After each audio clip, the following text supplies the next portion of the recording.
The gunshot that split the morning air sent Hope McCormick diving behind her father's pulpit, her heart hammering so hard she thought it might burst through her chest. Dust filtered through the church's rough-hewn windows as hoofbeats thundered past, and when silence finally settled again like snow on the California hills, she rose on trembling legs to find her world forever changed. It was July 1869 in Hangtown, California, and violence had become as common as the gold dust that still drew desperate men to these unforgiving mountains. But Hope had learned to find peace within the wooden walls of her father's church, even when chaos reigned outside. She smoothed her plain gray dress and picked up the hymnal that had fallen from the front pew, her fingers tracing the worn leather binding. At 22 years old, Hope had spent her entire life in this rough mining town, watching it transform from a tent city during the rush of '49 to something resembling civilization, though that word felt generous on days like today.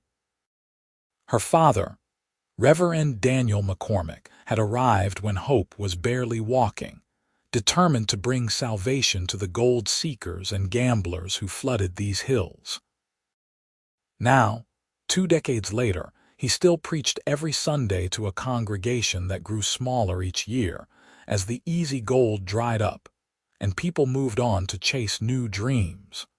Hope stepped outside into the brilliant summer morning, shading her eyes against the glare. The main street of Hangtown stretched before her in all its dusty glory, lined with false-fronted buildings that promised more grandeur than they delivered.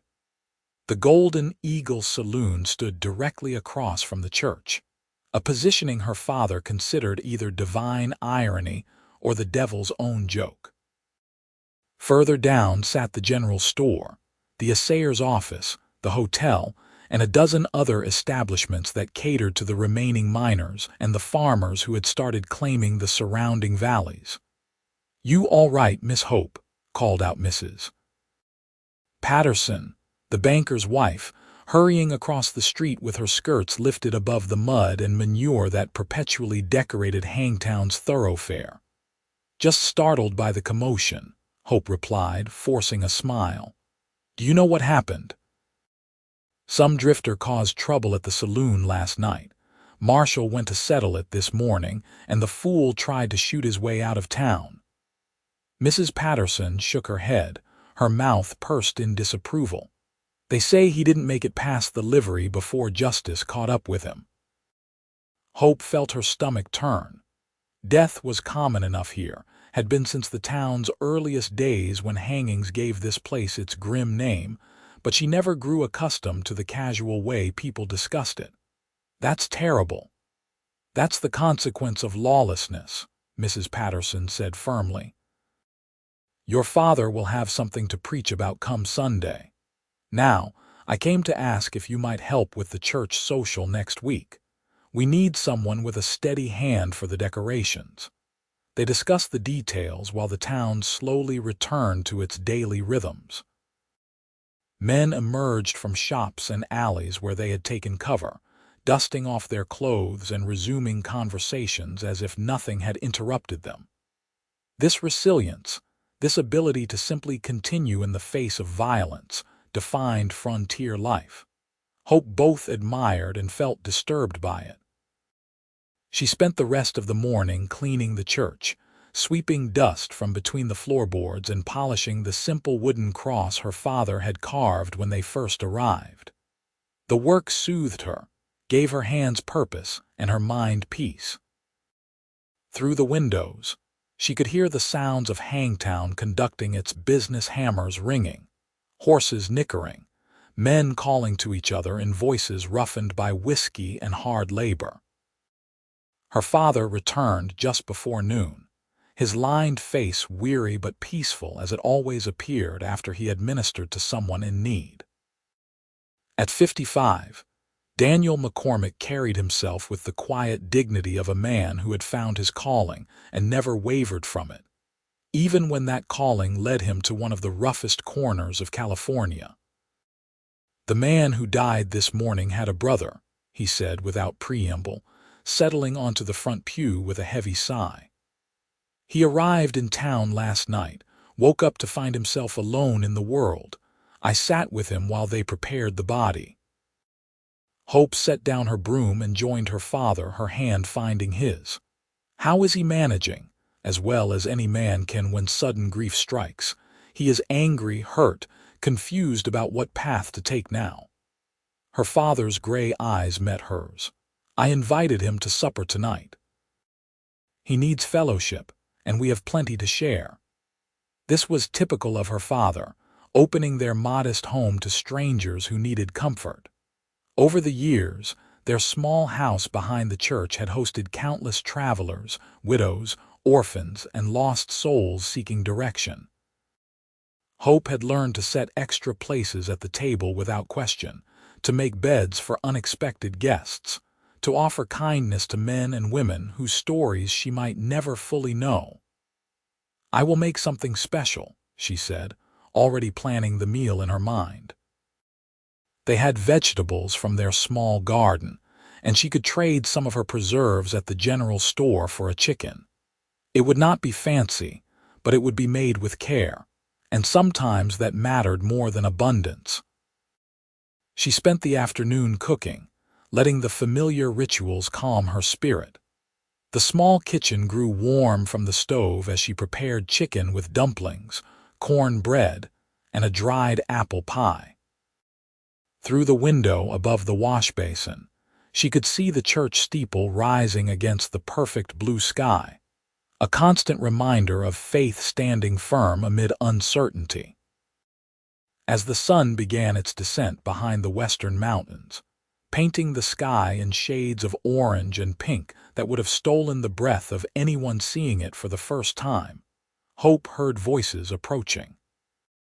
Her father's steady baritone mixed with a deeper voice, younger but carrying an edge of weariness that spoke of hard miles traveled and harder lessons learned. She smoothed her apron and tucked a strand of honey-colored hair back into place, then stepped to the door to welcome their guest. The man who stood beside her father in the fading light was not what she expected. She had imagined someone rough-hewn and coarse, marked by the same harshness that characterized so many men in these parts. Instead, she found herself looking at someone near her own age, perhaps 25 or 26, with dark hair that curled slightly over his collar and eyes the color of storm clouds. He held his hat in his hands, turning it nervously, and his clothes, though dusty from travel, were well maintained. There was something careful in the way he held himself, as if he was constantly aware of taking up space in the world. "Hope, this is Thomas Zimmerman," her father said. "Thomas, my daughter Hope." Thomas met her eyes briefly, then looked away, and in that moment Hope saw the rawness of his grief. "Thank you for having me, Miss McCormick. Your father's kindness has been a light in a dark day." Something in her chest shifted at his words, at the sincere gratitude in his voice. "You are welcome here, Mr. Zimmerman. Please come inside." They settled around the simple wooden table, and her father said grace with particular tenderness, asking blessings for those who mourned and strength for those who faced uncertain roads ahead. Throughout the prayer, Hope found her thoughts drifting to the man across from her, wondering about his story, about the brother he had lost, about what brought him to Hangtown at this particular moment in time. The meal began quietly, with only the sounds of silverware against plates and the occasional murmur of appreciation for the food. Finally, her father broke the silence with gentle questions, drawing Thomas out with the skill of a man who had spent decades listening to troubled hearts. Thomas had grown up in Missouri, the younger of two brothers born to a farming family that struggled through droughts and debts.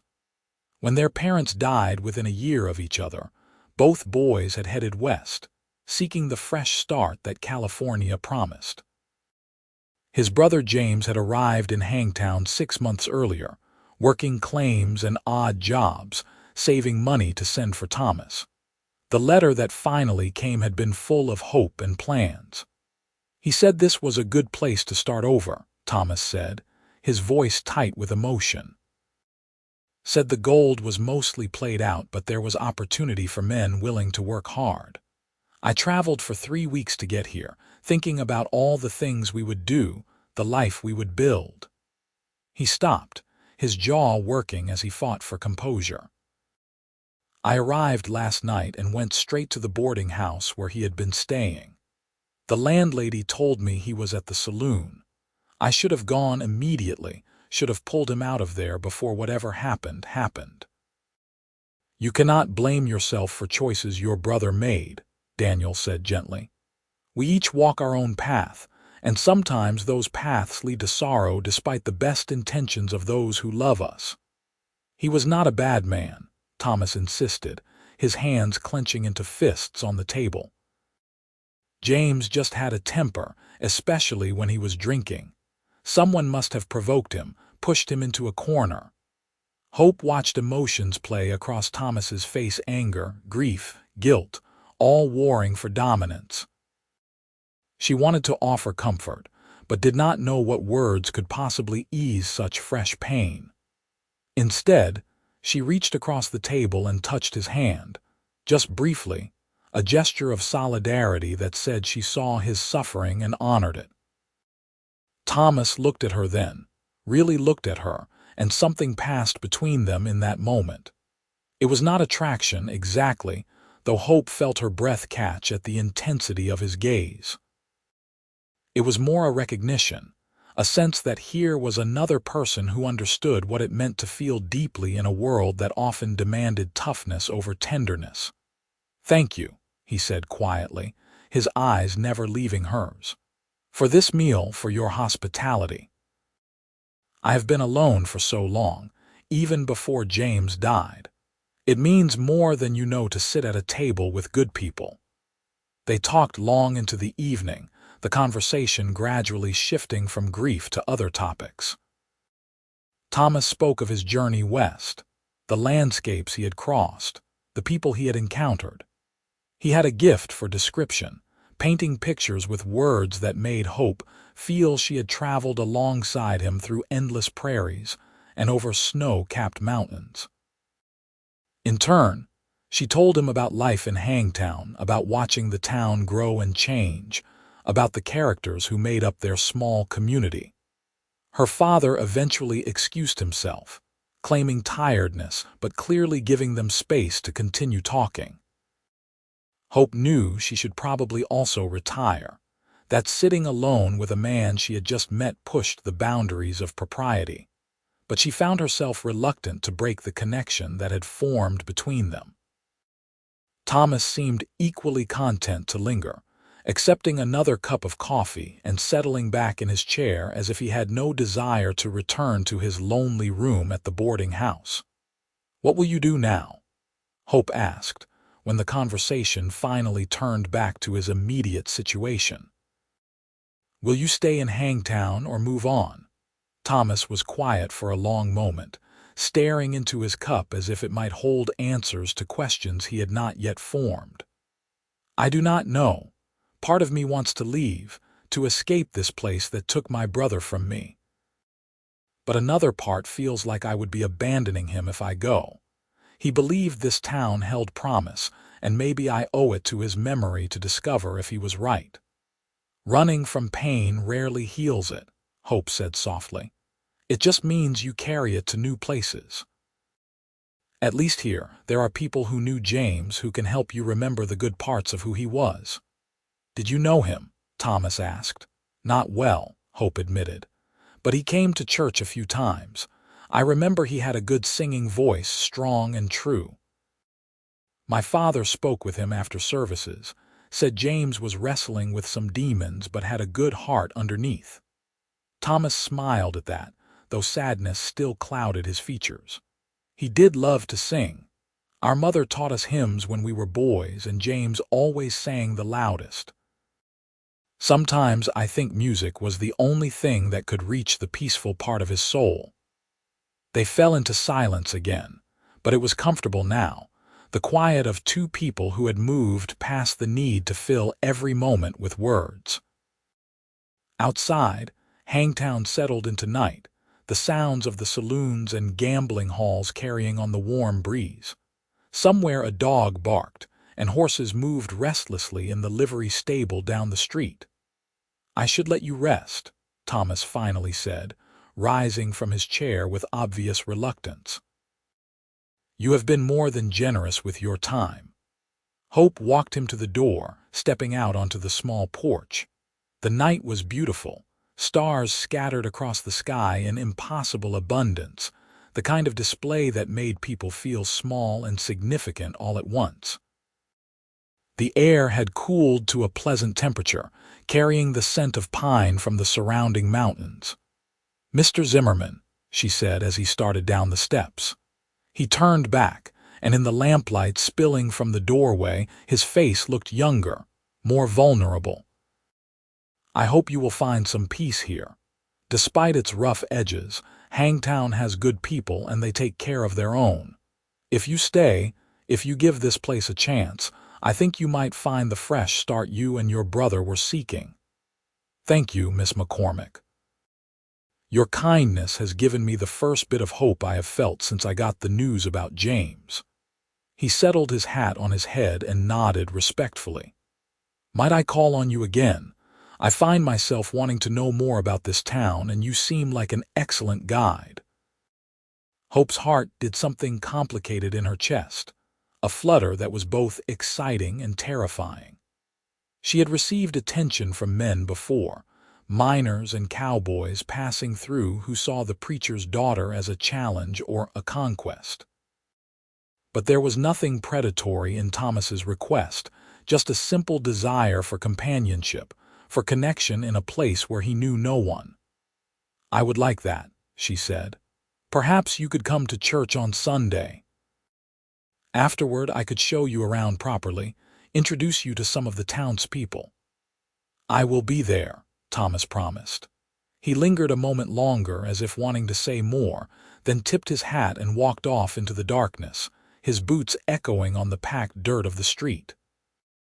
Hope remained on the porch long after he disappeared, listening to the night sounds of Hangtown and thinking about storm-gray eyes and a voice that carried both sorrow and strength. She told herself not to read too much into her reaction to Thomas Zimmerman. He was a grieving man in need of kindness, nothing more. The last thing he needed was a silly girl reading romance into simple gratitude. But as she finally went inside and prepared for bed, Hope could not quite convince herself that what had passed between them was ordinary. Something had sparked in those hours of conversation, a recognition that went deeper than circumstance or situation. She had felt seen by him in a way that most people never truly saw her. To the town, she was the preacher's daughter, defined by her father's role, expected to be modest and helpful and perpetually cheerful. Thomas had looked at her and seemed to see Hope herself, separate from her function, valued for her own thoughts and perspectives. She lay in her narrow bed, listening to her father's gentle snoring through the thin walls, and allowed herself to wonder what might develop if Thomas did indeed stay in Hangtown. Then she firmly pushed the thoughts away, asking God for wisdom and patience, for the ability to offer true friendship without expectation, for peace in whatever would come. Sunday arrived with the kind of perfect summer morning that made it easy to believe in divine benevolence.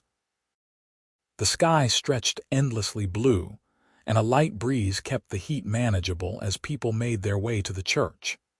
Hope had dressed with perhaps a bit more care than usual, choosing her best Sunday dress, a simple blue cotton that her father said matched her eyes.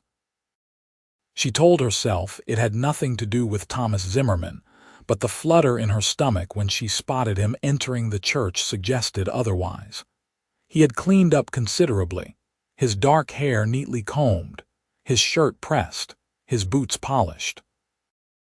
He carried himself with the same careful awareness she had noticed before, sliding into a back pew and removing his hat with quiet respect.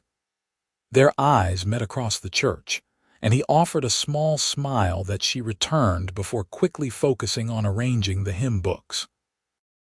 Her father's sermon that morning centered on redemption and second chances, on the biblical principle that no life was beyond saving, no soul too lost to find its way home. Hope wondered if he had chosen the topic with Thomas in mind, or if it was simply God's timing, one of those small miracles of relevance that happened more often than not when her father opened himself to divine guidance. Thomas listened with focused attention, never shifting or fidgeting like some of the minors who came to church mainly to please wives or mothers. When the congregation stood to sing, his voice rose strong and true, just as Hope imagined his brothers had, carrying melody with natural ease. She found herself harmonizing with him unconsciously, their voices blending in a way that made her skin prickle with awareness. After the service, as people gathered outside to socialize in the sunshine, Hope watched Thomas navigate the introductions her father facilitated. The townspeople were curious but kind, offering condolences about his brother while welcoming him to Hangtown. Some of the men mentioned work opportunities, suggesting he talk to various business owners who might need reliable help. The women brought food, that universal language of comfort and community, pressing packages of bread and preserves and cookies into his hands until he looked bewildered by the abundance. "They mean well," Hope said when she finally managed to steal a moment alone with him. "But I know it can be overwhelming." "I am not used to this," Thomas admitted, looking at the collection of food items he now carried. "Where I come from, people kept to themselves more. This feels different."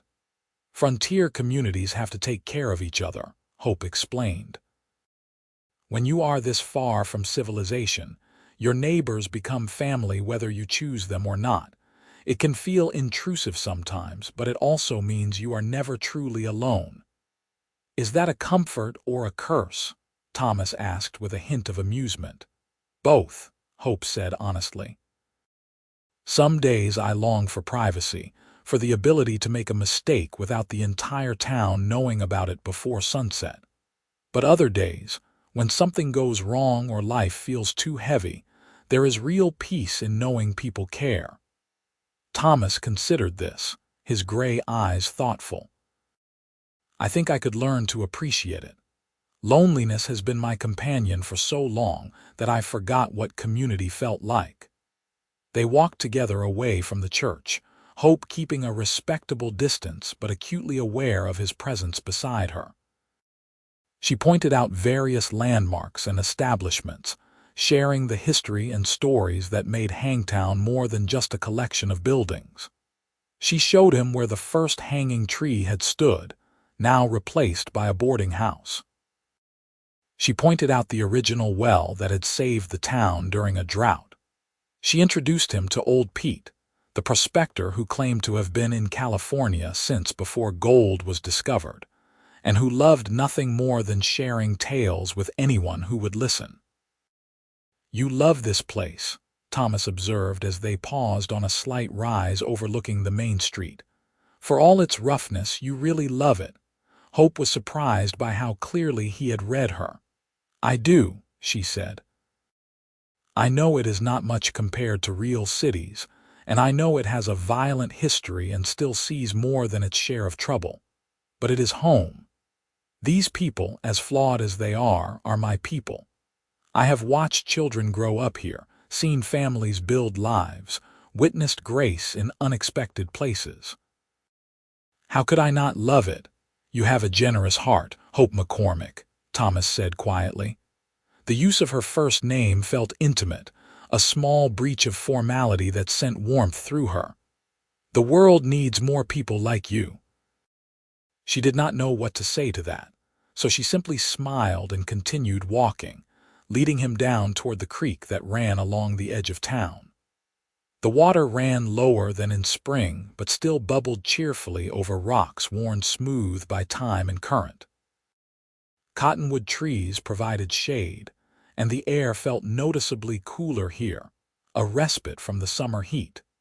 They found a fallen log near the water and sat, watching sunlight dance on the surface of the creek. Hope had come to this spot countless times over the years, seeking solitude when the demands of being the preacher's daughter felt too heavy. She had never brought anyone else here, had never wanted to share this sanctuary, but having Thomas beside her felt right in a way she could not fully explain. "Can I tell you something?" Thomas said after a long stretch of peaceful silence. "Something I have not admitted to anyone else." "Of course," Hope replied, turning to face him more fully. "I am relieved." The words came out in a rush, followed by a look of such anguish that Hope's heart clenched. "God help me. Part of me is relieved that James is gone, and I hate myself for feeling that way." "Why?" Hope asked gently, without judgment. Thomas picked up a smooth stone and turned it over in his hands, focusing on it as if it might absolve him of guilt. "Loving James was exhausting. He was my brother, and I would have done anything for him, but he was also unpredictable and volatile. I spent years trying to help him, trying to steer him away from trouble, and it never worked. I always felt responsible for him, like if I just tried harder or loved him better, he would change. And now he is gone, and that burden is lifted, and I feel like a terrible person for noticing the weight is gone." "You are not terrible," Hope said firmly. "You are human. Loving someone who is self-destructive is one of the hardest things we are called to do. You can grieve your brother and still acknowledge the truth of how difficult your relationship was. Those feelings can exist together." Thomas looked at her with something like wonder. "How are you so wise?" Hope laughed softly. "I am not wise. I have just listened to my father counsel people my entire life. You learn things about the complexity of human hearts when you pay attention." They talked for hours beside that creek, the conversation flowing as easily as the water.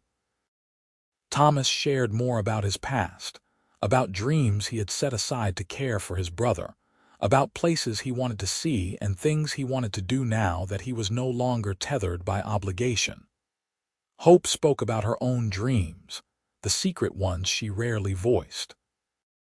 She loved Hangtown, but sometimes she wondered what lay beyond these mountains, what the world looked like in places she had only read about in books. "You could go anywhere," Thomas pointed out. "You are not bound here." "I am bound by love," Hope said. "My father needs me. He would never say it, would insist I follow my own path, but he depends on me. I cannot leave him alone."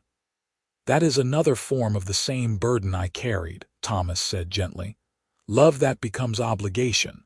Have you told him how you feel?" "There is nothing to tell.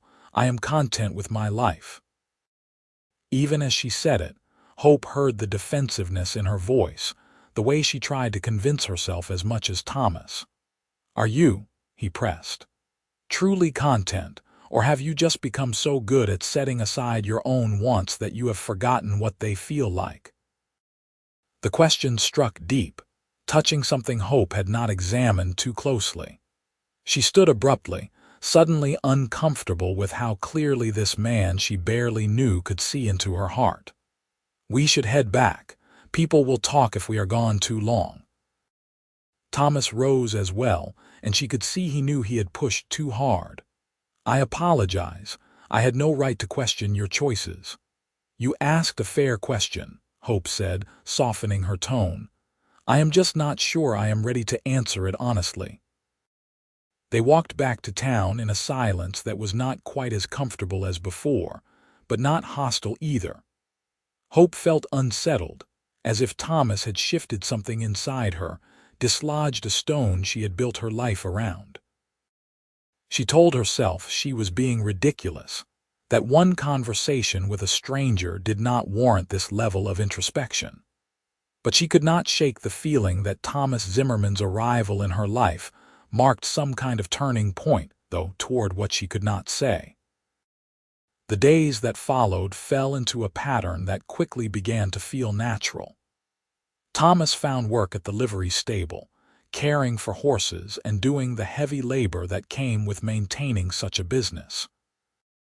The owner, a gruff man named Samuel who had little patience for laziness, declared after 3 days that Thomas was the best help he had hired in years.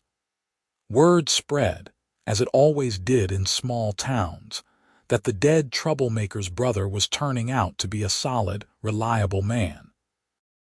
Thomas began attending church regularly, not just on Sundays, but also at the Wednesday evening prayer meetings that drew a smaller but devoted crowd.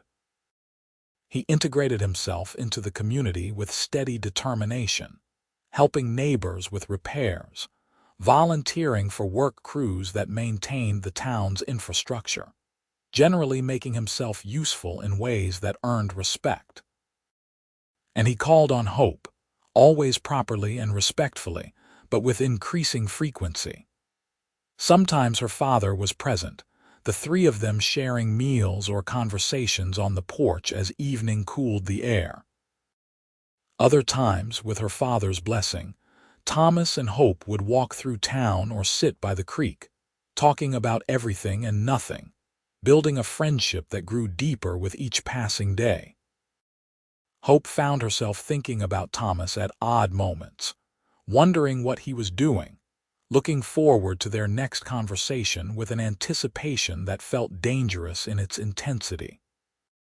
She tried to maintain perspective, reminding herself that he was still a newcomer, still processing grief, probably not thinking of her as anything more than a kind friend who had offered support in a difficult time. But there were moments that suggested otherwise. The way his eyes would find hers during church services, the careful way he would touch her hand when helping her over rough ground during their walks, the softness in his voice when he said her name. Small things, perhaps meaningless, but Hope felt them accumulate like gold dust in a miner's pan, glinting with possibility. 6 weeks after Thomas arrived in Hangtown, the church social Hope had been planning finally took place. The entire community turned out for the event, which featured music, dancing, games for children, and tables laden with food. Hope had worked for days on decorations, stringing ribbons and wildflowers throughout the church and the adjacent lot where the main festivities occurred. She wore her best dress, a cream-colored affair with small flowers embroidered around the collar, a gift from a widow whose son Hope had tutored in reading. Her father had insisted she style her hair differently, letting some of the honey-colored waves fall loose instead of pinning everything severely back. When she caught sight of her reflection in the window glass, Hope barely recognized herself. She looked young, pretty, hopeful. The realization was both pleasing and unsettling. Thomas arrived as the sun began its descent, having stayed late at the livery to ensure all the horses were properly settled before joining the celebration. He had dressed in clean trousers and a pressed shirt, and Hope noticed several of the unmarried women in town take note of his arrival with obvious interest. A spike of something uncomfortably like jealousy shot through her, which she immediately tried to dismiss as unworthy.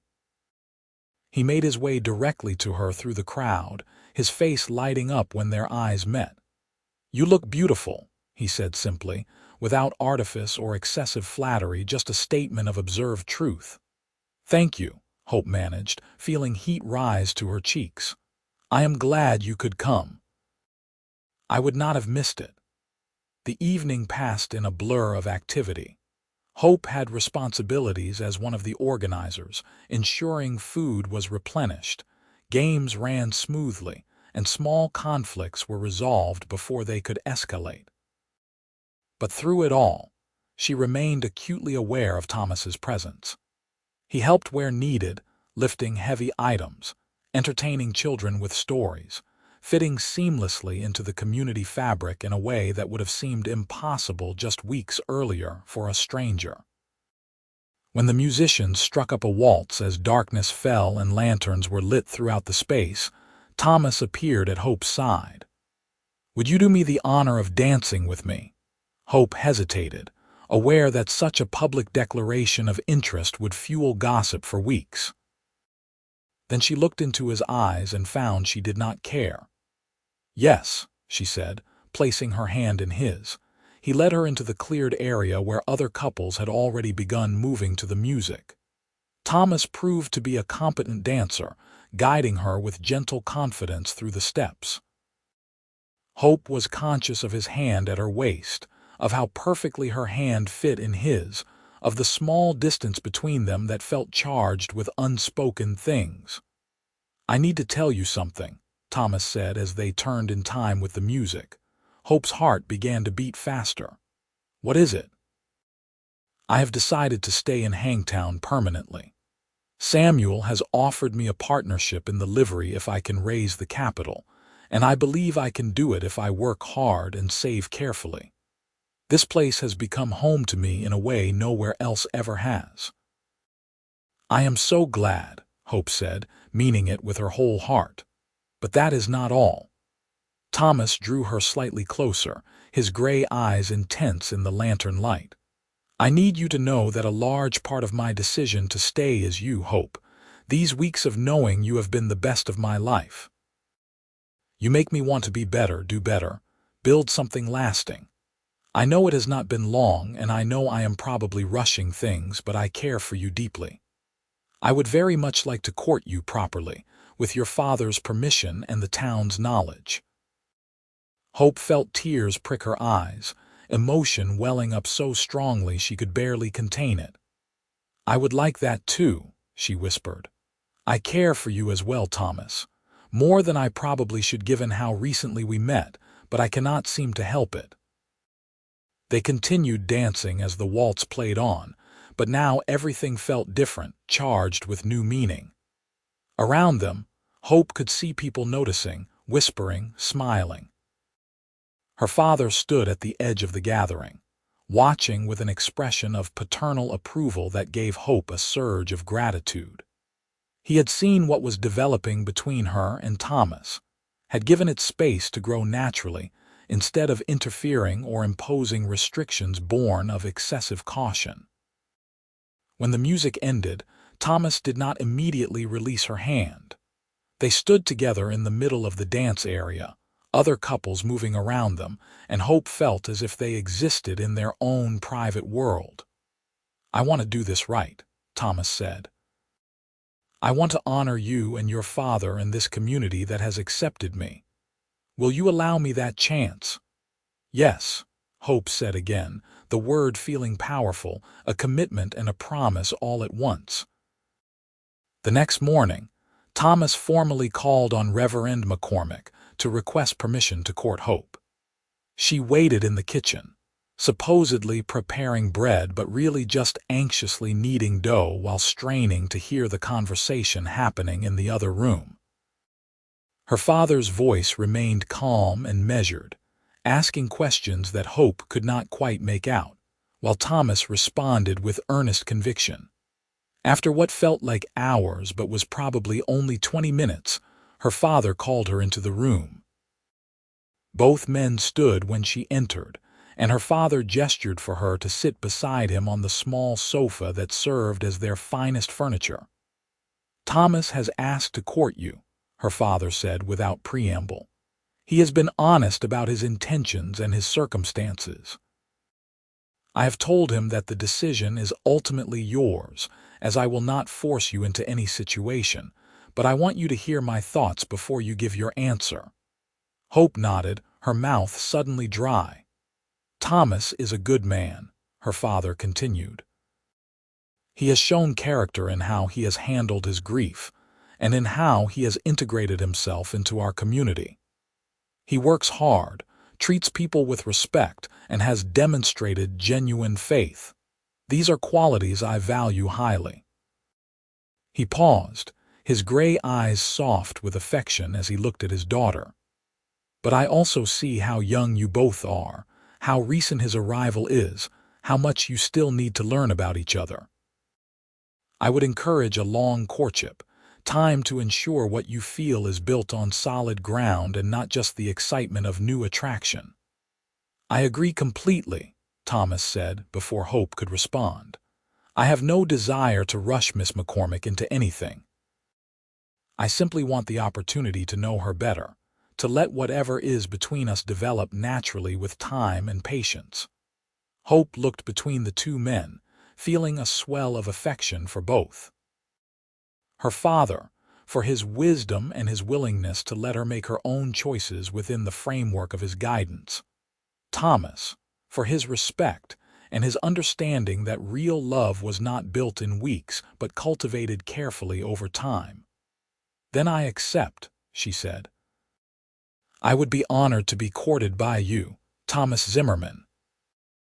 They smiled at each other, and though no physical contact occurred beyond Thomas taking her hand briefly to bow over it in a gesture that felt charmingly old-fashioned, Hope felt that something binding had passed between them, a recognition that they were now embarked on a journey together whose destination was unknown but whose path would be traveled side by side. The summer deepened, days of brilliant heat interspersed with afternoon thunderstorms that rolled over the mountains and swept through Hangtown with dramatic fury, before clearing to reveal scrubbed clean air and renewed earth. Hope and Thomas settled into the routines of courtship, their time together carefully balanced between propriety and the natural desire to know each other more deeply. They walked out together every Sunday after church, often accompanied at a distance by her father or one of the town matrons who appointed themselves chaperones with varying degrees of subtlety. They sat on the porch in the evenings, talking while her father read inside by lamplight. Thomas came to dinner twice a week, bringing small gifts, wildflowers, a book he thought she might enjoy, a hair ribbon he had traded for at the general store. Hope learned more about the man beneath the surface. Thomas was thoughtful, almost to a fault, prone to overthinking decisions in ways that sometimes paralyzed him. He had a deep love of horses, could gentle even the most fractious animal with patience and quiet confidence. He read voraciously whenever he could get books, hungry for knowledge about everything from animal husbandry to philosophy. He had a dry sense of humor that emerged unexpectedly, making Hope laugh with observations that cut straight to the absurdity of human behavior. In turn, Thomas learned about Hope's complexities. She was not just the serene preacher's daughter she appeared on the surface. She had a temper, quickly sparked when she witnessed injustice or cruelty. She was stubborn, resistant to being told what to do without explanation or consideration of her own thoughts. She loved beautiful things with an almost guilty intensity, as if appreciating aesthetics was somehow frivolous or inappropriate for someone in her position. She harbored dreams of writing, had journals full of observations and stories that she showed no one, convinced they were not good enough to share. "Let me read something," Thomas asked one evening when Hope mentioned her writing in passing. They sat by the creek, her favorite spot now shared between them, the water providing background music to their conversation. "Absolutely not," Hope said, horrified at the idea. "They are private thoughts not meant for anyone else. Writing is meant to be read," Thomas countered gently. "Keeping it locked away defeats the purpose of putting words on paper. Maybe I write for myself, to process my own thinking. That is purpose enough. Or maybe you are afraid of being judged and found wanting," Thomas suggested, his gray eyes seeing too much as usual. Hope turned away, watching the water flow past rocks and fallen branches with determined persistence. "Perhaps I am. Is that so wrong?" "Not wrong, but limiting. You have insights worth sharing, Hope. You see people and situations with unusual clarity. The world would benefit from your perspective." "The world is not interested in what a small-town preacher's daughter thinks," Hope said with more bitterness than she intended. Thomas was quiet for a moment, then reached out and gently turned her face back toward him, his hand warm against her cheek. "I am interested. Your thoughts matter to me. What you create matters. You matter, Hope McCormick, not because of who your father is or what role you fill in this community, but because of who you are as your own person." Tears suddenly blurred Hope's vision. She had not realized how much she needed to hear something like that, how deeply she had internalized the idea that her value was functional rather than intrinsic. "Thank you," she whispered. "Show me your writing," Thomas said again, softer now. "Let me see this part of you that you keep hidden." "I promise to treat it with the care it deserves." Hope hesitated, then slowly nodded. "One piece. I will show you one piece, and if you laugh or dismiss it, I will never share anything again." "I will not laugh," Thomas promised. The next Sunday, Hope brought a carefully folded piece of paper with her on their walk. Her hands trembled as she gave it to Thomas, and she had to fight the urge to snatch it back before he could read it. Instead, she watched his face as his eyes moved across the words, trying to gauge his reaction.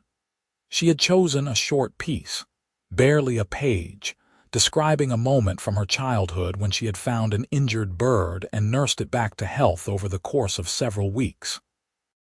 The story was simple on the surface, but Hope had tried to layer it with themes of redemption, care, and the cost of healing, both for the healer and the healed. Thomas read slowly, his expression serious and focused. When he finished, he carefully refolded the paper and held it out to her. "That is beautiful," he said simply. "You have real talent, Hope.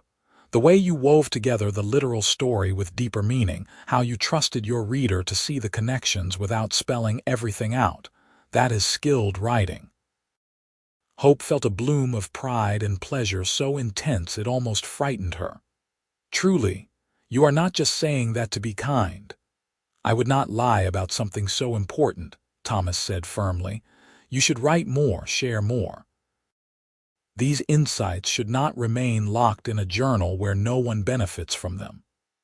They talked about writing for the rest of their walk, Thomas asking questions about her process and her influences, sharing his own experiences with reading and how certain books had shaped his thinking. It was one of the best conversations of Hope's life, made more meaningful because Thomas engaged with something she cared about deeply but rarely discussed. As summer turned toward autumn, Thomas's position at the livery solidified. He worked longer hours, saving money toward the partnership Samuel had offered, determined to establish himself as more than a hired hand. The physical labor suited him, building muscle and stamina, tanning his skin darker and adding calluses to his hands. Hope watched him transform from a grief-stricken wanderer into a man with purpose and direction, and the change was striking. The town, too, had fully accepted Thomas. He was no longer the dead troublemaker's brother, but simply Thomas, the reliable fellow at the livery who could fix anything and never turned down a request for help. People greeted him warmly on the street, included him in social gatherings, sought his opinion on matters related to horses and livestock. Hope sometimes marveled at how quickly and thoroughly Thomas had woven himself into the fabric of Hangtown. It was as if he had always been there, as if the town had been waiting for him without knowing it. She mentioned this once to her father, who smiled knowingly. "Some people are meant for the places they find," he said. "Thomas is one of those people. He needed Hangtown as much as it needed him." "What did Hangtown need him for?" Hope asked, curious about her father's perspective. "Hope," her father said gently, as if the answer should be obvious. She felt her cheeks warm. "That is not Hangtown's need, that is mine." "And are you not part of Hangtown? You have given so much to this community, served so faithfully, offered your time and energy and care to everyone who needed it. Did you not deserve to receive something in return? Thomas is one of God's gifts to you, daughter. Do not dismiss it as coincidence or minimize its significance. Hope hugged her father then, overwhelmed by gratitude and love for this man who had raised her alone after her mother died, who had somehow managed to be both parent and friend, who had given her roots while still encouraging her to grow toward the sun. October brought cooler temperatures and the first hints of color to the trees that dotted the mountains surrounding Hangtown. The mining camps higher in the hills began to empty as winter approached, men heading to lower elevations or back to cities where cold would not make their work impossible. The town itself settled into preparation mode, everyone stocking supplies and making repairs before snow made such tasks difficult. Thomas had saved enough money to make a down payment on the livery partnership. Samuel drew up papers with help from the town's lawyer, and on a crisp morning with frost still glittering on the grass, Thomas officially became part owner of the business. Hope attended the signing with her father, watching as Thomas carefully wrote his name on the documents, his hand steady despite the magnitude of what he was committing to. Afterward, Thomas pulled her aside, away from the small group that had gathered to witness the moment. They stood in the morning sunshine, and Hope could see both excitement and nervousness in his expression. "I own something now," he said, as if testing the words. "I have roots, a stake in this community that goes beyond just living here. It changes things." "How so?" Hope asked, though she thought she might know where this was leading. Thomas took both her hands in his, a bold gesture for such a public space, but one that felt right given the occasion. "It means I am not a drifter anymore, not someone passing through or staying temporarily. I am here permanently, building a life and a future. And I want you to be part of that future, Hope. I know we agreed to a long courtship, and I am not asking to shorten that necessarily, but I need you to know that my intentions are serious. When the time is right, when you are ready, I want to marry you. I want to build a life with you, have a family with you, grow old in this town beside you." Hope felt tears well up, joy so intense it almost hurt. "I want that too," she said, her voice thick with emotion. "I cannot imagine my future without you in it, Thomas. You have brought something into my life I did not even know was missing." "What is that?" Thomas asked softly. Hope thought about how to articulate the feeling, the shift that had occurred in her heart and spirit since Thomas arrived. "Finally," she said, "you brought light to my life. Not that I was living in darkness before, exactly, but everything was subdued, muted. You made colors brighter, made me feel things more intensely, made me believe in possibilities I had set aside as impractical dreams. You woke something up in me, Thomas, and I am grateful for it." Thomas pulled her closer, and though they were in view of half the town, he leaned down and kissed her forehead gently, a promise and a benediction. "You did the same for me," he whispered. "I was dead inside when I arrived here, just going through motions because I did not know what else to do. You reminded me what it meant to be alive, to hope, to believe that the future could hold good things. I love you, Hope McCormick. I should have said it before now, but I was afraid it was too soon, that you were not ready to hear it." "I love you too," Hope said, the words feeling both monumental and perfectly natural. "I have for weeks now, maybe since that first night when you sat at our table and let me see your grief without pretending to be stronger than you were." They stood together in the October sunshine, hands clasped, hearts joined, while Hangtown went about its business around them. People smiled as they passed, offering congratulations and teasing remarks, the entire town seeming to celebrate this moment of love affirmed and commitment acknowledged. The following Sunday, after church services, Thomas formally asked Reverend McCormick for permission to marry Hope. This time, Hope was present for the entire conversation, sitting between the two men she loved most in the world while they discussed timing and practical considerations. "I would like to wait until spring," Thomas said. "I want to have more capital saved, and I want to build a proper house for Hope. She deserves better than the rooms above the livery where I am staying now. Hope deserves to have a voice in these plans," Reverend McCormick said with gentle humor. "Perhaps you should ask what she wants rather than making all the decisions for her." Thomas looked chastened and turned to Hope. "You are right, of course. Hope, what do you want?" Hope appreciated her father's intervention and Thomas's receptiveness to it. She thought carefully before responding. "I want to marry you, and I agree that waiting until spring makes sense. But I do not need a fancy house, Thomas.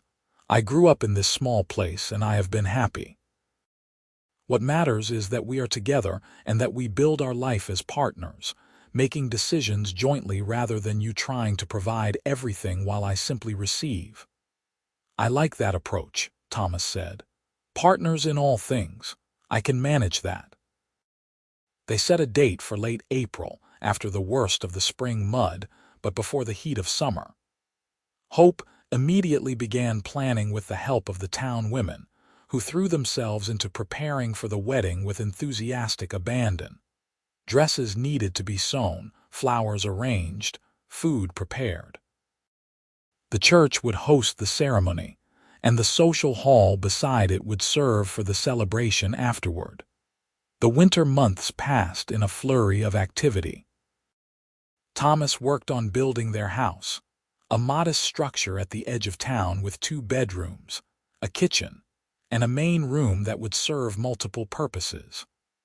Other men helped when they could, the community coming together to raise walls and install windows, to build a porch and dig a well. Hope watched the house take shape, her heart full at the tangible evidence of the life she and Thomas would share. She also worked on her own preparations, sewing quilts and curtains, preserving foods, learning skills from older women who wanted to ensure she was ready for the demands of running her own household. Her father watched these preparations with bittersweet pride, happy for his daughter but aware that her marriage would fundamentally change their own relationship and living situation. "You could live with us," Hope offered more than once. "The house has extra room and I do not want you to be alone." "I will not be alone," her father assured her. "I have my congregation, my work, and the knowledge that my daughter is building the life she was meant to live. That is enough, Hope. You and Thomas need space to become your own family without an old preacher constantly underfoot." But they compromised, agreeing that her father would take most of his meals with them, and that Hope would continue helping with church activities. It would be different, but not a complete separation. The arrangement satisfied everyone involved. Christmas came, and Hope gave Thomas a set of leather work gloves she had saved for months to buy, along with a journal where he could track the livery's business. Thomas gave Hope a beautiful writing desk he had built himself, complete with small drawers for storing papers and niches for pens and ink. The gift moved her to tears, both for its thoughtfulness and for what it represented: his belief in her writing, his support for her dreams beyond just being a wife and homemaker. New Year arrived, the calendar turning to 1870, a new decade full of possibility. The house was nearly complete, just needing final touches and furnishings. Hope's wedding dress, sewn with help from 3 of the best seamstresses in town, hung in her small room, a vision in cream silk that had cost more than she wanted to think about, but that everyone agreed was perfect for the occasion.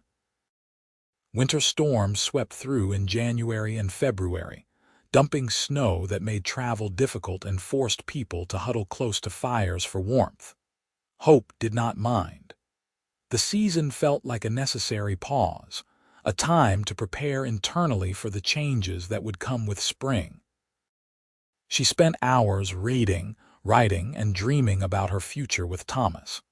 They saw each other less frequently during the worst of the winter weather, but when they did manage to meet, usually at Sunday services or brief visits between storms. The time felt even more precious. They talked about their plans, about children they hoped to have, about how they would navigate the challenges every marriage faced. Thomas proved willing to discuss even difficult topics, never shying away from potential problems, but rather approaching them with practical consideration. "What if we cannot have children?" Hope asked once, voicing a fear that kept her awake some nights. "What if I am barren?" Thomas was quiet for a moment, considering seriously. "Then we would grieve that loss, but we would still have each other." Children are a blessing, but they are not the only source of meaning or joy in life. We could find other ways to build family, other ways to leave a legacy. "You would not resent me?" Hope pressed. "Never," Thomas said firmly. "I am marrying you, Hope McCormick, not some theoretical children. You are enough, all by yourself, more than enough. Whatever comes, we will face it together." Such conversations deepened their bond, building trust and understanding that went beyond romantic feeling into something more solid and enduring.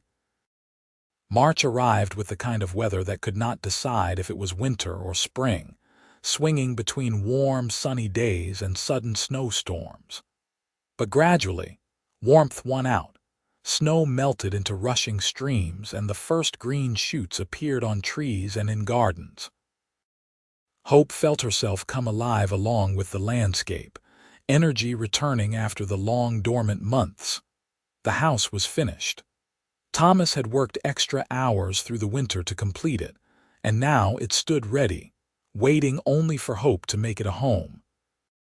She walked through the empty rooms, imagining furniture placement and curtain styles, planning where to put her writing desk and how to arrange the kitchen for maximum efficiency.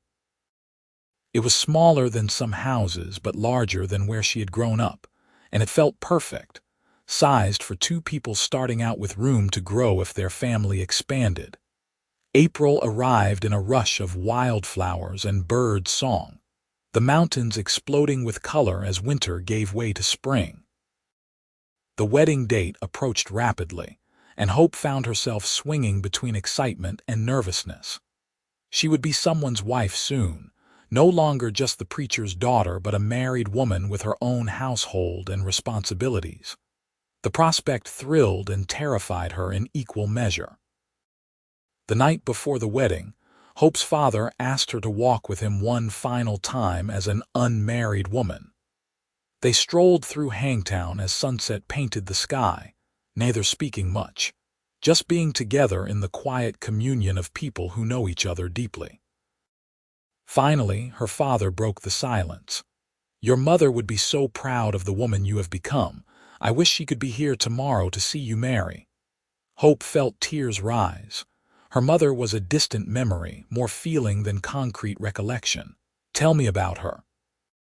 Tell me how you knew she was the right person." Her father smiled, lost in memory. "I knew because being with her made me want to be better than I was. She challenged me, supported me, believed in me even when I doubted myself. We were partners in the truest sense, working together toward shared goals while still maintaining our individual identities. That is what I see when I watch you and Thomas together. You strengthen each other without diminishing yourselves. That is the foundation of a good marriage." "Did you ever doubt your decision to marry her?" Hope asked. "Not for a moment," her father said firmly. "I knew it was right in my bones, in my spirit, the same way you know it is right with Thomas. When God brings two people together, there is a certainty that goes beyond logic or practical consideration. You have that certainty, daughter. Trust it." They returned home as full darkness fell, and her father hugged her tightly before they parted for the night. "Tomorrow, I get to perform the greatest honor of my ministry," he said. "Officiating my own daughter's wedding to a man I respect and trust. Sleep well, Hope. Tomorrow brings joy." Hope tried to sleep but found herself too energized. She lit a lamp and pulled out her writing journal, wanting to capture her thoughts and feelings on this threshold night. She wrote about meeting Thomas, about their courtship, about discovering love in the aftermath of violence and grief. She wrote about Hangtown and community, about finding beauty in rough places, about light breaking through darkness. The words flowed easily, and when she finally set down her pen, the sky outside was already beginning to lighten with approaching dawn. Her wedding day dawned clear and perfect, one of those spring mornings that felt like a gift from heaven. Hope bathed and dressed with help from several women who arrived early, all of them chattering excitedly and offering advice. The wedding dress fit perfectly, hugging her figure before flowing into a modest train. Her hair was arranged in soft curls, with wildflowers woven through as decoration. When she looked at herself in the small mirror, Hope saw a woman transformed, glowing with happiness and anticipation. The church filled early, seemingly the entire town turning out for the occasion. Someone had decorated with ribbons and more wildflowers, and spring sunshine streamed through the windows, illuminating everything with warm, golden light. Hope waited in the back room, her father beside her, listening to the murmur of voices and occasional laughter from the sanctuary. "Ready?" her father asked when the music began. "More than ready," Hope said, taking his arm. They stepped into the sanctuary, and Hope's eyes immediately found Thomas standing at the front.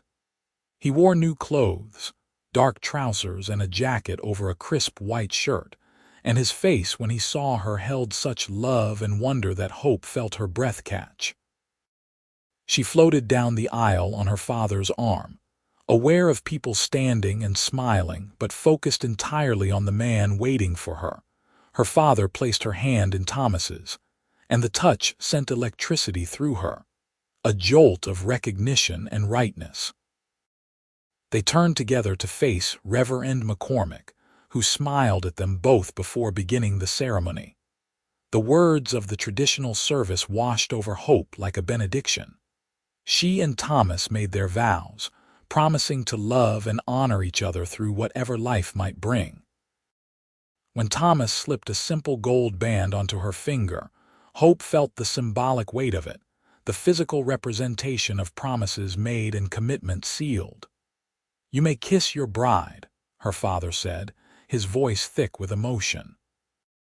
Thomas cupped her face gently in his hands and kissed her, soft and sweet, a kiss that tasted like promise and hope.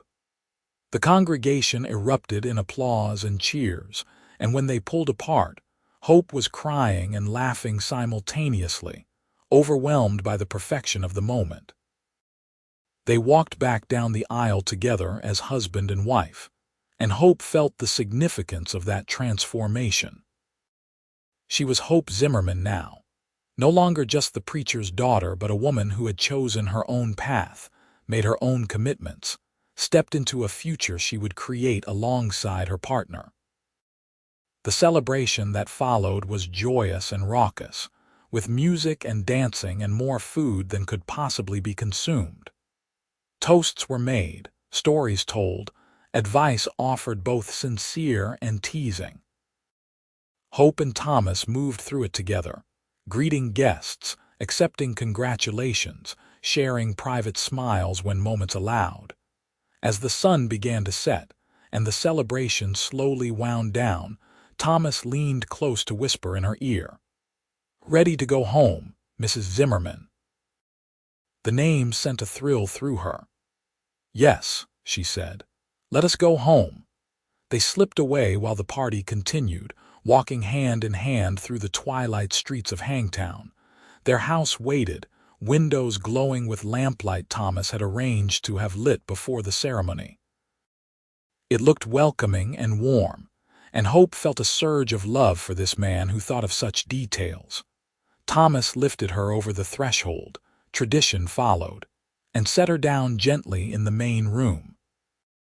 For a moment, they just stood together, taking in the significance of this first night in their home as husband and wife. "I love you," Thomas said, pulling her close.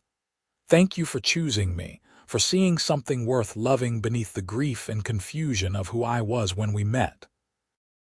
"You brought light to my life," Hope said, echoing words she had spoken months earlier, but which felt even truer now. "You showed me what it means to be seen and valued as my own person. You encouraged my dreams while building our shared future. How could I not love you?"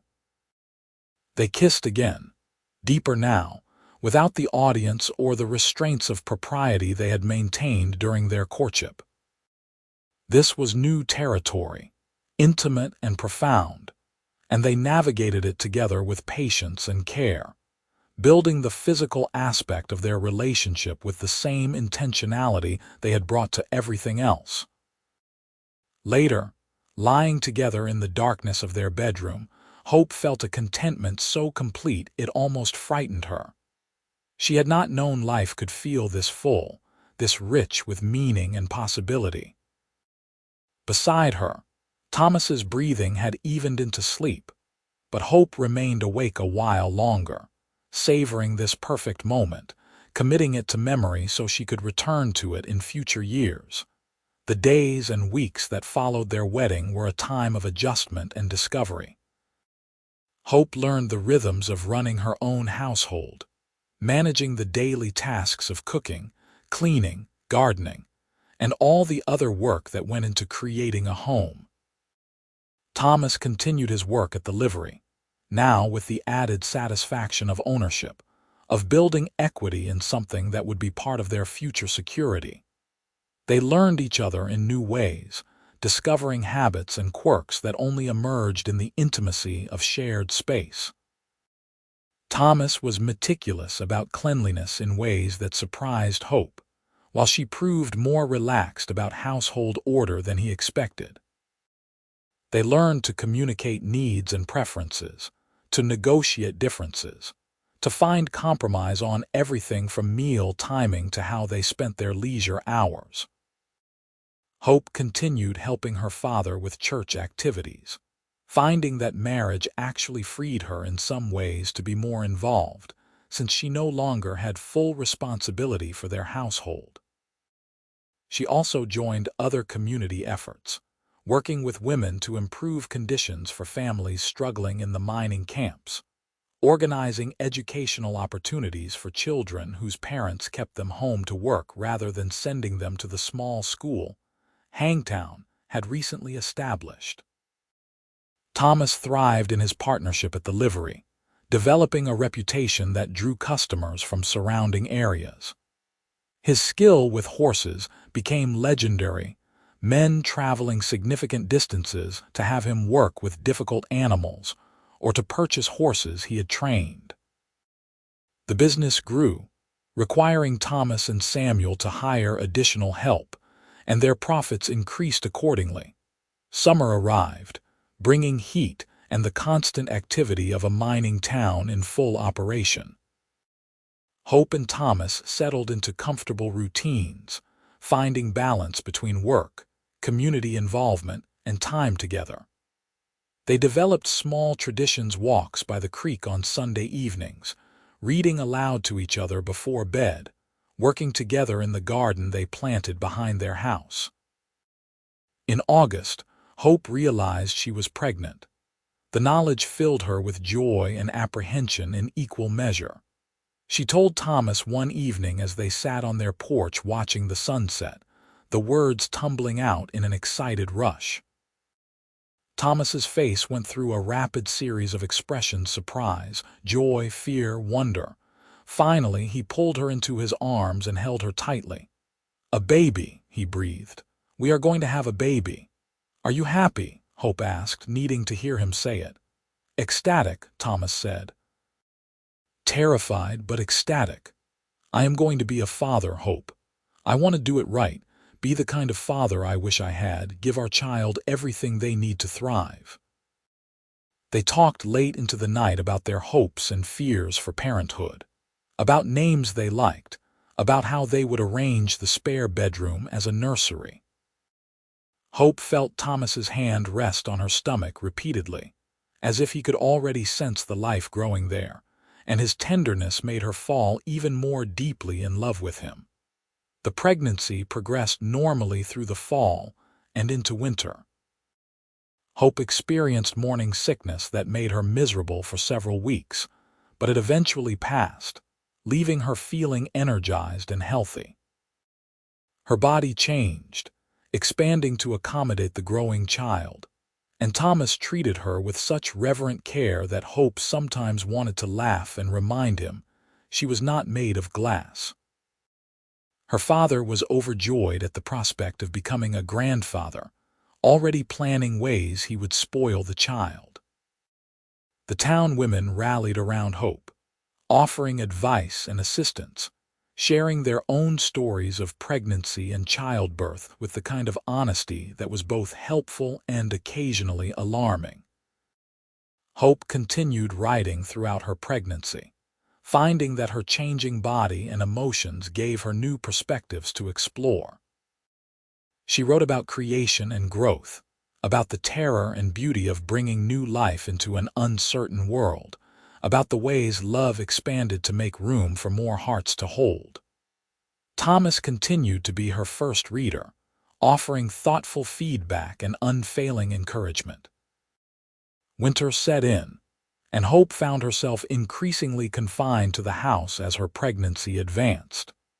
She did not mind as much as she expected, using the time to rest and prepare, to sew tiny clothes and knit blankets, to nest in ways that felt both instinctive and purposeful.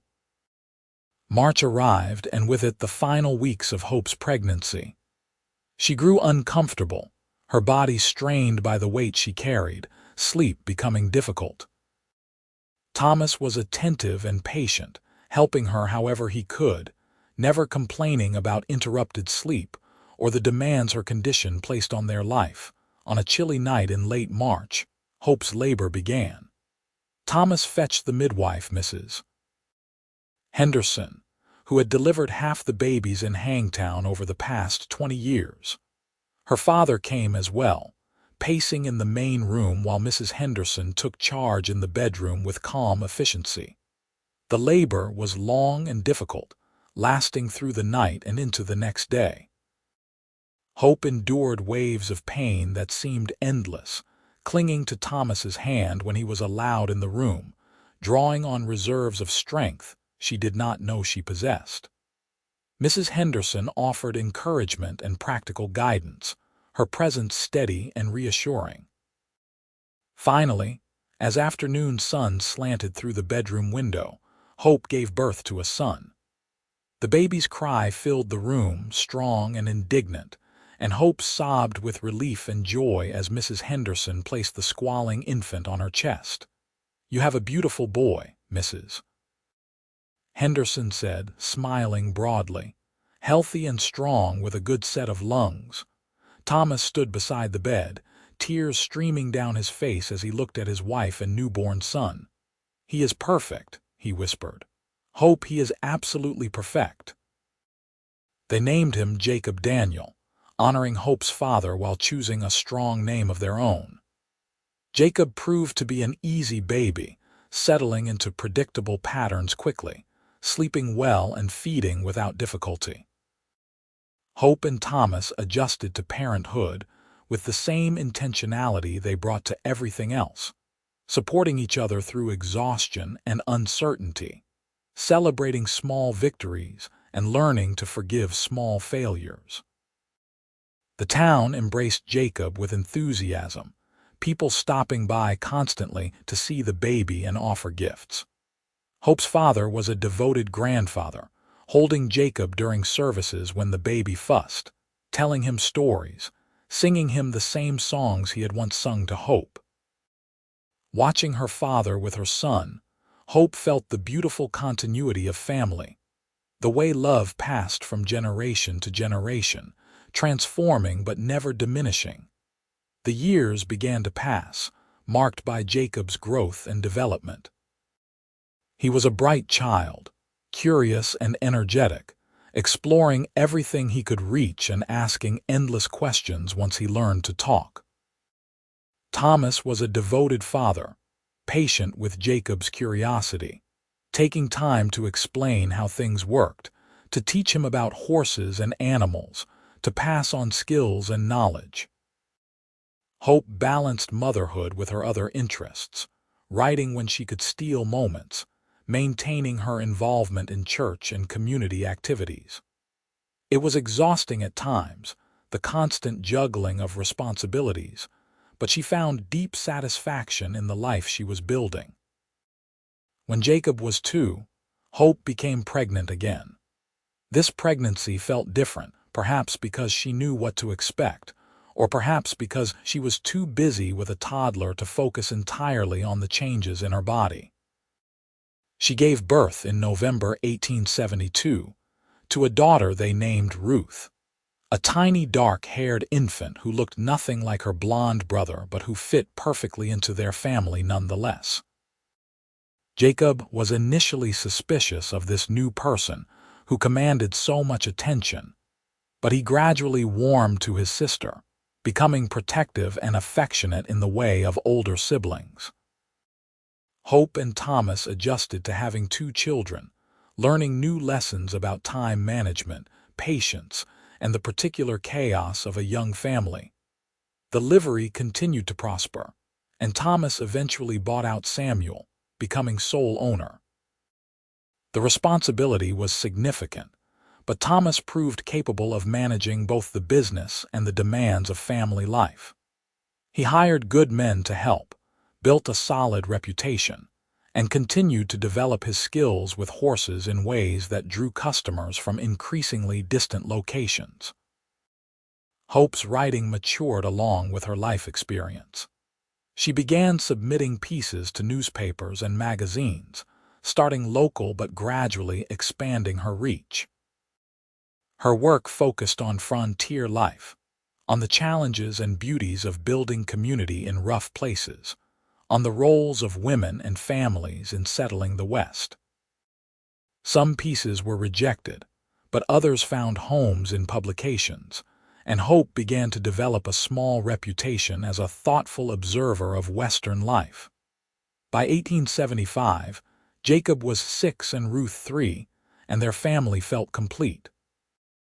Hope and Thomas had discussed whether they wanted more children, and decided to be content with the 2 they had, feeling that they could provide well for them without stretching resources too thin. Hangtown itself was changing, evolving from a rough mining camp into a more settled community. The mining industry was declining as gold became harder to find, but other industries emerged to take its place. Farming expanded in the surrounding valleys, timber operations grew, and the town itself developed more sophisticated infrastructure. Streets were improved, a proper school building was constructed, and talk began of connecting to the railroad that was gradually spreading through California. Hope watched these changes with mixed feelings. She appreciated improvements that made life easier and safer, but she also felt nostalgia for the rough authenticity of the town she had grown up in. Progress was necessary, but not without cost. Her father aged gracefully, his hair turning fully white, his movements slower but his spirit as strong as ever. He eventually asked the church to bring in a younger minister to assist him, acknowledging that he could no longer manage all the duties alone. The new minister, Reverend Thomas, was a young man fresh from seminary in the East, eager and idealistic. Hope's father mentored him patiently, passing on decades of wisdom about ministering to frontier communities. In the spring of 1877, tragedy struck when a fire swept through part of Hangtown, destroying several businesses including the original church building. No one died, but the loss was devastating to the community.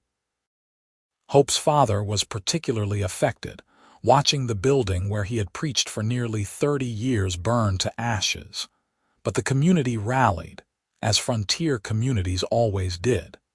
Within days, plans were underway for rebuilding. Thomas donated significantly to the rebuilding fund and volunteered time and labor. Hope organized efforts to salvage what could be saved and to coordinate housing for families displaced by the fire. The new church that rose from the ashes was larger and more substantial than the original, built of stone instead of wood, with real glass windows and proper pews donated by members who had prospered over the years. When it was dedicated 6 months after the fire, the entire town participated in the celebration, and Hope's father wept openly at the sight of what his congregation had accomplished. That same year, Hope's first article was published in a San Francisco newspaper, a thoughtful piece about women's roles in frontier churches. The publication represented a significant step forward in her writing career, and Thomas insisted they celebrate properly. They arranged for someone to watch the children and spent an evening at Hangtown's nicest restaurant, toasting Hope's success and dreaming about what other opportunities might follow. Life continued in its forward momentum. Jacob entered school and proved to be a strong student, inheriting his mother's love of reading and his father's methodical approach to problem-solving. Ruth was more free-spirited, preferring outdoor play to sitting still, always coming home muddy and triumphant from some adventure. Thomas taught both children about horses and responsibility, bringing them to the livery when possible, showing them the value of hard work and honest dealing. Hope and Thomas's marriage deepened with time, moving past the early excitement of new love into something richer and more complex. They had learned each other thoroughly, knew strengths and weaknesses, had weathered difficulties and celebrated triumphs. They fought occasionally, usually about mundane things like finances or how to handle the children's misbehavior. But they had also learned how to fight fairly, to listen to each other, to compromise and forgive. One evening in 1880, after the children were asleep, Hope and Thomas sat on their porch watching the stars emerge. It was a ritual they had maintained throughout their marriage, these quiet moments together at the end of busy days. "You remember the day we met?" Hope asked, though she knew he did. They had told the story countless times to each other and to their children. "I remember thinking you were the most serene person I had ever encountered," Thomas said. "You had this peace about you that I found both attractive and intimidating. I was such a mess, so broken up about James, and there you were, calm and kind and somehow able to see past my grief to something worth knowing." "I remember your eyes," Hope said, "how they held so much pain but also strength. I remember wanting to help you, not out of pity, but because I recognized something in you that called to something in me." Thomas reached over and took her hand, their fingers intertwining with the ease of long practice. "You told me once that I brought light to your life." "Do you still feel that way?" "More than ever," Hope said without hesitation. "You showed me what it meant to be loved for myself, not for what I could provide or what role I filled. You encouraged my dreams, supported my writing, helped me become more fully myself. That is light, Thomas. That is the most profound gift one person can give another." "You did the same for me," Thomas said. "I was just surviving when I arrived here, going through motions because I did not know what else to do. You taught me how to live again, how to hope, how to build something meaningful. Everything good in my life traces back to you." They sat in comfortable silence, holding hands, listening to the sounds of Hangtown settling into night. A decade had passed since they married, and while not everything had been easy, they had built something solid and true. They had created a family, contributed to their community, pursued individual passions while maintaining their partnership. It was a good life, perhaps not glamorous or exceptional by some standards, but rich with meaning and connection. The 1880s brought continued change to Hangtown and the Zimmerman family.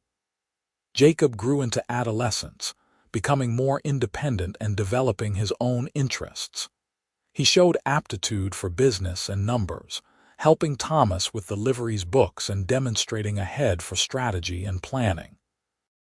Ruth remained adventurous, always pushing boundaries, keeping her parents perpetually alert to what mischief she might be planning next. Hope's writing career continued to develop. She began contributing regular columns to several Western newspapers, offering perspectives on family life, community building, and the changing nature of frontier society. Her work resonated with readers, particularly women who saw their own experiences reflected in her words. She received letters from across the West, women thanking her for giving voice to their lives, for acknowledging the challenges and celebrating the triumphs of building homes in hard places.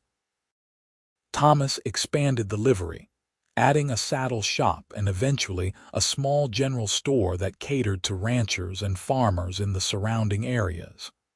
The businesses prospered, providing solid financial security for their family. He was respected throughout the region, known for fair dealing and quality work, trusted by everyone from miners to ranchers to the few remaining prospectors who still believed they would strike it rich. Hope's father lived to see his grandchildren grow, passing away peacefully in his sleep in 1885 at the age of 71. His death, while not unexpected given his age, still hit Hope hard. They buried him in the Hangtown cemetery on a hill overlooking the town, and seemingly everyone in the community attended the funeral. Person after person spoke about how Reverend McCormick had impacted their lives, offered comfort in dark times, celebrated their joys, and consistently pointed them toward grace and redemption. Hope grieved deeply, but also felt gratitude that her father had lived to see her happily married, had known her children, had witnessed her success as a writer. He had died knowing that his daughter was thriving, that the life he had helped her build was solid and good. That knowledge softened the pain of loss. In the wake of her father's death, Hope threw herself into her writing with renewed intensity. She worked on a longer project, a book about frontier women and their contributions to settling the West. The research and writing consumed her spare time for more than 2 years, but she loved the work, loved giving voice to stories that often went untold. The book was published in 1888 by a small but respectable press in San Francisco. It received positive reviews and sold respectably, particularly among women readers.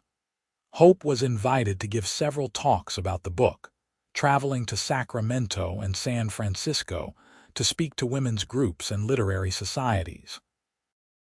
Thomas encouraged her fully, managing things at home during her trips, proud of his wife's accomplishments. Their children continued to grow and develop. Jacob, now 18, had decided to attend college in San Francisco, interested in studying business and law. His departure for school was bittersweet, Hope proud of his ambition, but also mourning the end of daily life with her firstborn. Ruth, at 15, showed no interest in formal education beyond what was required, preferring to spend her time riding horses and helping her father at the livery. She had Thomas's gift with animals and his steady competence, and father and daughter shared a special bond built around their shared love of horses. As the 1880s turned toward the 1890s, Hope and Thomas found themselves entering a new phase of life. They were no longer young parents struggling to manage small children and build a business. They were established, respected members of the community, their children nearly grown, their financial situation secure. It was strange and wonderful, this stage where they had more time for themselves, where they could focus again on their relationship and individual interests without constant demands from young children. They traveled some, taking trips to San Francisco and other cities, enjoying cultural opportunities not available in Hangtown. They also remained deeply involved in their community. Hope serving on the school board and helping organize a library. Thomas continuing to be a leader in business matters and civic improvements.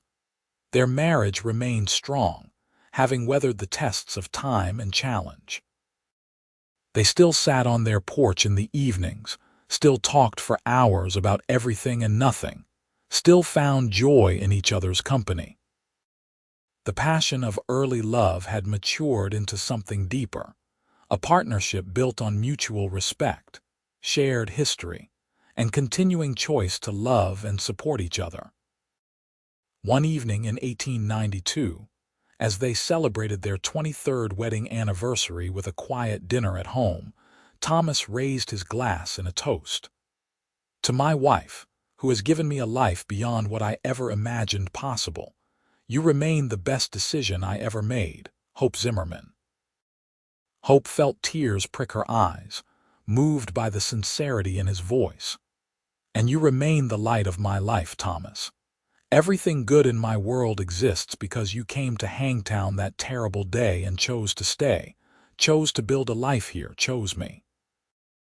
They touched glasses, the crystal ringing softly, and drank to the years behind and the years still ahead.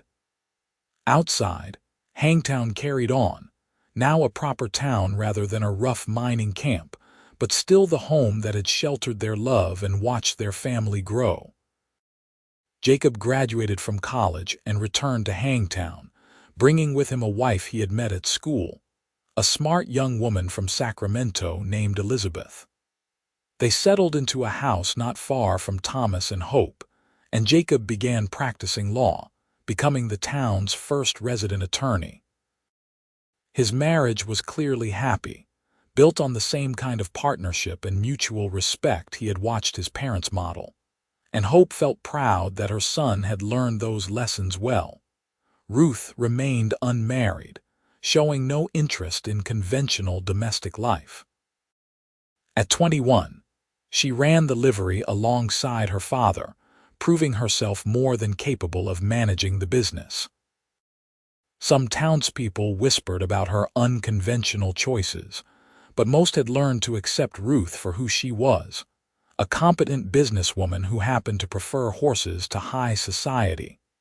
In 1895, Jacob and Elizabeth had a son, making Hope and Thomas grandparents. The baby, named Daniel after Hope's father, was a source of immense joy. Hope held her grandson and felt the beautiful continuity of family across generations, remembering how her father had held Jacob with the same tenderness she now felt. The 20th century approached, bringing with it changes that would have seemed impossible when Hope and Thomas first met. Electricity was coming to California towns. Telegraph lines connected the state. Railroads made travel vastly easier. Hangtown, while still relatively small and isolated, was no longer quite the frontier outpost it had been in 1869. Hope continued to write, though she focused more on mentoring younger writers than on her own publication. She had said what she needed to say, and now she wanted to help others find their voices. Thomas gradually reduced his involvement in the livery, letting Ruth take over more of the daily operations, though he still came by most days to help and to be around the horses he loved. They grew older together, hair graying, bodies moving more slowly, faces accumulating the lines and weathering of lives fully lived. But the love between them never diminished. If anything, it grew stronger, refined by time and trial into something precious and enduring. One spring evening in 1900, exactly 31 years after they first met, Hope and Thomas sat on their porch watching the sunset paint the sky. They had just returned from Sunday dinner at Jacob's house, a meal filled with laughter and love as 3 generations shared food and stories. "I have been thinking about that night we met," Thomas said, his voice still strong despite his 61 years. "About how lost I was, how certain I was that my life held nothing but grief and loneliness going forward. And now, Hope prompted, though she knew what he would say. Now I have lived a life so rich and full that I sometimes cannot believe it is real. I have been loved by an extraordinary woman.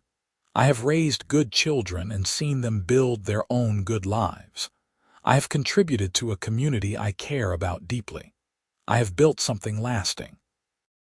He turned to look at Hope, his gray eyes still capable of making her breath catch. All because you saw something worth salvaging in a broken man and offered him grace. Hope took his hand, their fingers intertwining as they had countless times over 3 decades. You were never broken, Thomas. You were grieving, lost, struggling, but never broken. And you did not need salvaging. You needed someone to see you clearly and to love what they saw. They sat together as darkness fell, listening to the familiar sounds of their town, their home, their life. The story of how they met and fell in love had become legend in Hangtown, told and retold, but the reality was even better than the legend. They had found each other in the aftermath of violence and loss, had built love in a hard place, had created a life that honored the best parts of each of them. Years continued to pass, measured now in grandchildren, in seasonal celebrations, in the quiet contentment of a life well lived. Thomas's health began to decline gradually in his late 60s, nothing sudden but a slow diminishing that they both recognized and accepted. Hope cared for him with the same tender devotion he had always shown her, their roles reversing as often happens in long marriages. On a warm summer morning in 1907, Thomas passed away peacefully in his sleep, Hope holding his hand, their children and grandchildren having said their goodbyes the previous evening. He was 68 years old and had been married to Hope for 38 years. The grief was immense, a tearing loss that left Hope feeling unmoored. But beneath the pain ran a current of deep gratitude. They had been given decades together, had loved well and fully, had built something beautiful that would continue through their children and grandchildren. Thomas had lived to see his family firmly established, his businesses successful, his contributions to Hangtown permanently woven into the community's fabric. It was as good an ending as anyone could hope for, even as Hope mourned that it had to end at all. She stood at his graveside as they lowered him into the earth on a hill overlooking Hangtown, the same cemetery where her father rested. Jacob stood on one side of her, Ruth on the other, both supporting their mother as she said goodbye to the man who had transformed her life. "You brought light to my life," Hope whispered, words meant only for Thomas but carried on the wind perhaps to wherever his spirit now resided. "From that first evening until this morning, you brought light. Thank you, my love. Thank you for everything." Hope lived another 15 years, remaining active in Hangtown's community, continuing to write occasionally, but mostly focusing on her family. She watched grandchildren grow, saw the town continue to evolve, and maintained the friendships and connections that had sustained her throughout her life. The house she and Thomas had built together remained her home, filled with memories and love, a testament to what they had created together. She wrote often in her journal during those years, processing her grief, celebrating memories, reflecting on the arc of her life. The girl who had been the preacher's daughter had become someone fully herself, a woman who had loved and been loved, who had contributed meaningfully to her world, who had built a legacy that would continue through generations. Hope McCormick Zimmerman passed away peacefully in 1922 at the age of 75, surrounded by her children, grandchildren, and great-grandchildren in the house where she had spent most of her married life. They buried her beside Thomas on the hill overlooking Hangtown, the town that had been the setting for their love story. Jacob, now in his 50s and a respected judge, spoke at her funeral about the lessons his mother had taught him, about grace and resilience, about the importance of seeing people clearly and loving them fully, about partnership in marriage and commitment to community, about using whatever gifts you possess to make the world slightly better than you found it. Ruth, still running the livery that her father had built and that bore his name, remembered her mother's strength and unconventional wisdom, how Hope had supported Ruth's choices even when they did not conform to society's expectations, how she had demonstrated that there were many ways to live a meaningful life. The grandchildren and great-grandchildren who stood at the graveside that day carried forward the legacy of Hope and Thomas Zimmerman. Some became writers like Hope. Others worked with animals like Thomas. Still others pursued completely different paths. But all of them carried something of the love story that had begun in 1869, when a grieving cowboy found sanctuary in a church, and a preacher's daughter saw past his pain to the man he could become. Years later, one of Hope's great-granddaughters found the journals her ancestor had kept, dozens of volumes spanning decades. Reading through them, she discovered not just family history but a love story for the ages, a testament to how two people can find each other in the most unlikely circumstances and build something that transcends time. She found the entry from Hope's wedding night, where her great-grandmother had written, "Thomas Zimmerman came to Hangtown as a stranger, brought by tragedy and seeking nothing but a place to bury his brother. What he found instead was home, community, purpose, and love. What I found was the other half of my soul, the person who would challenge and support me, who would see me clearly and love what he saw, who would build beside me a life of meaning and joy. Tonight, as I begin my married life, I am overwhelmed with gratitude and hope. Whatever comes, we will face it together. That is enough. That is everything. And that is exactly what they did. Through decades of joys and sorrows, triumphs and challenges, Hope and Thomas faced life together, their love serving as an anchor and a light not just for themselves but for everyone who witnessed it. Their story became part of Hangtown's history, told and retold, a reminder that even in the roughest circumstances, even in the aftermath of loss and violence, love can take root and flourish, transforming individual lives and entire communities in the process. The house Thomas built for Hope still stood in the 21st century, preserved as a historical landmark. Visitors walked through rooms where a frontier family had laughed and cried, fought and made up, raised children and dreamed dreams.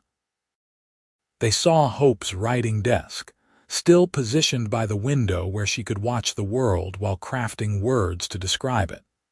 They saw the porch where she and Thomas spent countless evenings talking beneath the stars.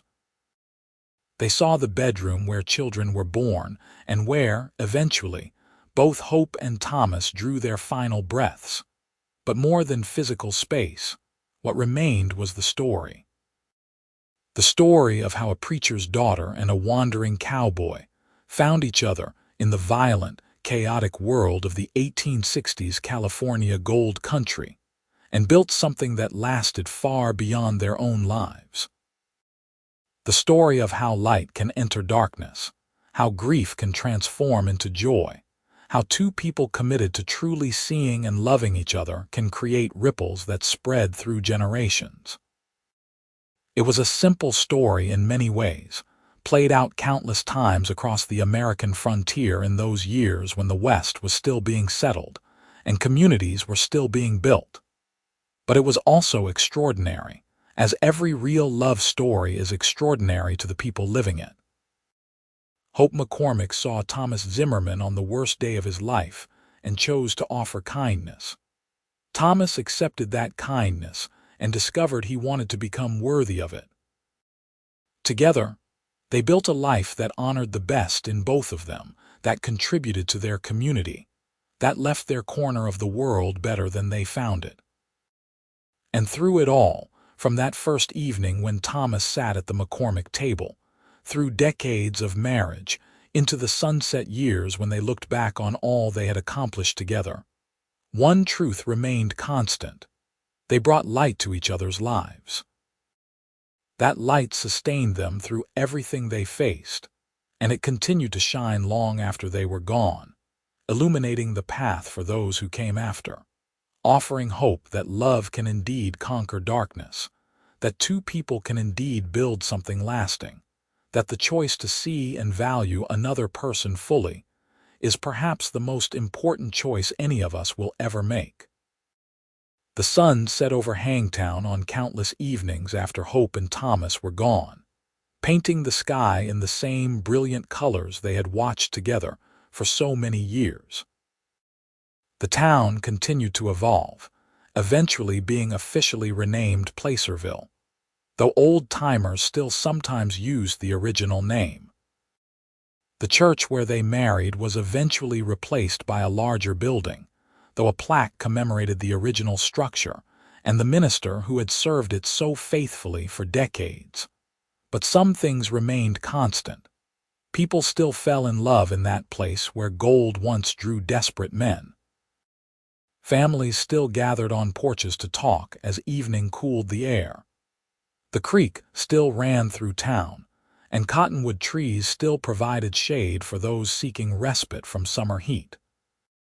The cycles of life continued, births and deaths, joys and sorrows, the eternal human story of trying to build meaning and connection in an uncertain world.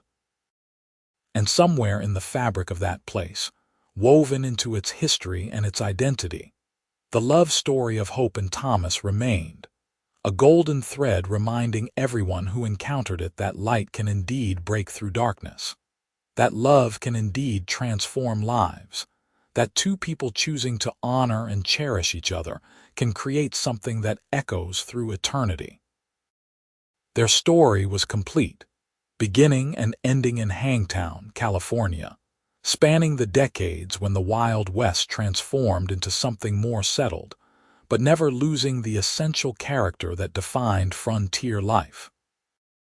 It was a story of courage and commitment, of faith and family, of community and contribution. But above all, it was a story of love, of two people who found each other against impossible odds and built something beautiful that blessed not just themselves but everyone around them. And that, finally, is what endures. Not just the facts and dates, not just the physical spaces they occupied, but the legacy of love they created. Hope McCormick and Thomas Zimmerman lived their lives fully, loved deeply, and left behind them a trail of light that continues to shine, illuminating the truth that love is always worth choosing, always worth fighting for, always worth building a life around, no matter how difficult the circumstances or how uncertain the future. Their great-great-grandchildren, living in the 21st century, carried that legacy forward without always knowing its source. But it shaped them nonetheless. This inheritance of faithfulness and commitment, of choosing to see others clearly and love them well, of building something that would outlast their own brief lives. The story had ended, but its effects continued, rippling outward through time and space, a testament to the profound impact two ordinary people can have simply by loving each other well and allowing that love to shape how they move through the world. And on spring evenings when the light fell just right over the California hills, when the air carried the scent of wildflowers and possibility, it was easy to imagine Hope and Thomas still sitting on their porch, hands intertwined, watching the sunset together as they had done for so many years. Their physical presence had long since departed, but the love they shared remained, embedded in that place, woven into its story, a permanent part of what made Hangtown special, what made it home, what made it the setting for one of the West's most enduring love stories. The end.